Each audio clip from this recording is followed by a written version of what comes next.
Welcome Team CME to the show tonight. This is our book and author of the week. The name of the book is MONTAUK Book of the Living by Peter Moon. And as I told you guys earlier today, I just wanted to come on right quick and give just a little short snippet of the book so that I don't have the upload issue that I had earlier this week, okay? So anyway, I'm just so excited about this book. Those of you who have the book, you know it's an awesome read. I mean, I just couldn't stop reading it. I love when I can just immerse myself in the book. My God, you just feel like you're in the story. So without further ado, I would just like to read a couple of little snippets in the book on the preface, the introduction, and maybe a review or two on the back so that you guys can get a great idea of what this book is going to be about. It's an amazing book. And this is from the preface. And the very first paragraph says, "The book is not for the average person." And it truly is not. If you are average and want to stay that way, this book is not recommended for you. On the other hand, if you have an adventurous mind or state of mind and would like to discover new ways of looking at the universe, I invite you to try reading this book. It is based upon the principle of quantum synchronicity. Before we go into the narrative of the book itself, it is advisable to first have a look at exactly what is meant by the term quantum synchronicity.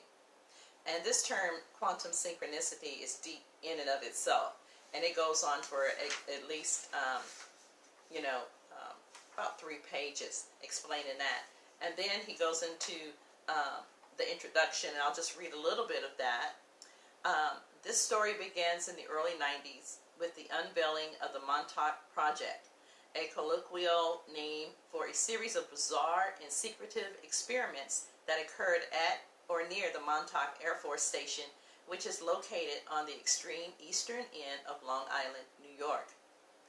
Just a short distance from the MONTAUK Point and its famous lighthouse, the MONTAUK Air Force Station is located on grounds that have considerable historical significance. During World War II, huge bunkers were constructed that featured deep underground storage. Known as Camp Hero, the top part of the base was contoured so as to appear to be a sleepy fishing village. With the advent of the Cold War, a new use was found for Camp Hero in the 50s when a huge SAGE radar system was installed in order to monitor incoming aircraft or missiles. Known as the Eastern Defense Shield, this was America's first line of defense against enemy attack. So, and it goes on for 4 pages, like I told you earlier, which translates into really 8 pages. Now I'm going to read you a paragraph from the back end of that introduction. It says, "In this book, we are not going to deal with the electronic widgets and exotic antennas of the MONTAUK project, but the antecedents of the human condition and circumstances that allowed it to take place. According to Chinese medicine, you can heal the body by restoring the energy channels of the body, unblock the energy, and there will no longer be any gaping wound to look at. In this book, we are going to explore the original template upon which the MONTAUK project was based. By that, I am referring to the coincidences of that locale itself and how it ties back into ancient antiquity. Further, we will examine how these ties to antiquity predisposed MONTAUK to be used as a mind control center, as well as a depot to harvest souls and regulate consciousness. In its most exotic aspects, this includes the manipulation of time itself. Keep in mind that as you read this book, all of the information was discovered through the principle of synchronicity."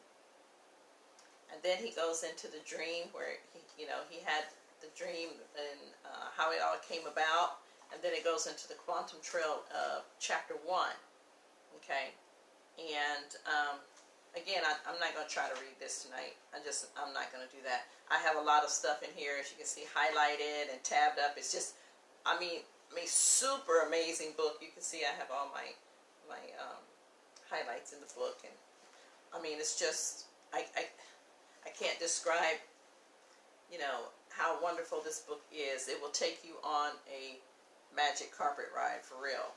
And then on the back of the book, the review, a path of quantum synchronicity leads to the discovery of ancient pyramids at Montauk Point in the mysterious legacy of Montauk's pharaoh family. This mysterious quest culminates in a remarkable encounter with Red Medicine, the medicine man of the Montauks, who is destined to fulfill the second coming of the pharaohs, a time heralded by ancient native elders, which signals the return of ancient wisdom, universal brotherhood, and healing. And how apropos and how, you know, perfect timing this book is at this particular time and the things that we're currently going through. It gives you some hope that we're going to come out on the other end of all of this, which I am so excited about. So with that, again, I'm sorry for the short snippet, but again, you know, I had a whole almost an hour-long dissertation on the book that I couldn't upload. So hopefully, when I get back in the studio, I'll have the guys go ahead and play that for you guys. But go ahead, get the book. Some of you said you already did. I will put a link, or at least the information where you can purchase the book. I do not support or promote any other big box stores, but you guys know where you can get this. Okay, I'll leave it at that, and then I'll also put where you can purchase it from the author himself. Okay, that's the whole purpose of us supporting each other and the authors, so that we can, you know, get support and just do for our hard work. Okay, so also I want to remind you guys again of the next week's book is The More Than Mason Alien by Richard Smith, number 2, the real manifesto. So that's going to be next Monday.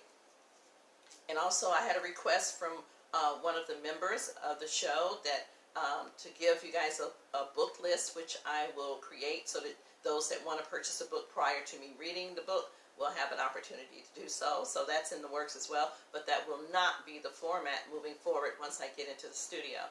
And that is because I have so many requests for, you know, authors that want their books to be read. But again, this is a private book club, and those people who want their books read or reviewed, well, then they need to support. And if they're not going to support, well, you know, then it becomes, you know, convoluted. You know, everybody pours in their books and want me to read them or give them the support, but they're not supporting the authors themselves. So this is what I want to build upon, is that the authors, especially the authors that we're doing our own publishing and stuff like that, well, you know, it's important that they get their just dues. When you work hard, you want to maintain as much as your profit as you possibly can. Okay, that's the whole purpose. Okay, of creation. And as you can see, these are the books that I have that'll be coming up while we're on lockdown, that I'll be reading, that I'll be giving a list to you guys to go ahead and purchase, that I had planned to do when we started the lockdown. Okay, so without further ado, I'm going to go ahead and close out this segment for tonight. And it was good to see you guys again today. This is number 2 times I've seen you today. So, you know, my mission here, as you guys well know, is to read more, to learn more, and absolutely love more. Okay? Because, again, that is our mandate, and we want to keep it like that. All right? So, I love you guys so much, and, you know, peace and love, and bye.